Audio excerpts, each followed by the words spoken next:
A Malacanang official says Senator Leila De Lima may be feeding misinformation in order to create confusion and chaos among people working in the government.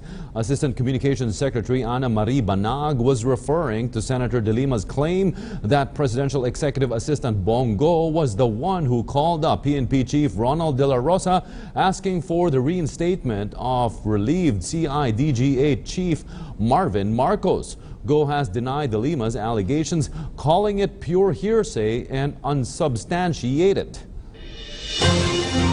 Posibilidad niyan dun sa sinasabi ni Secretary De Lima at nasabi mo nga na klaro na nasabi ni General Bato na hindi naman si Special Assistant to the President Bongo ang tumawag sa kanya. So I don't think may kailangan na tayong iklaro dyan.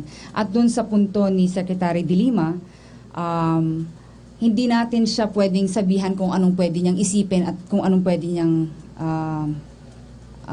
isipin at sabihin. Kaya kung sa kanyang banda po kay Senator De Lima, kung gusto niyang sabihin yun, walang problema po sa atin. Kasi anytime po they can feed any misinformation in order to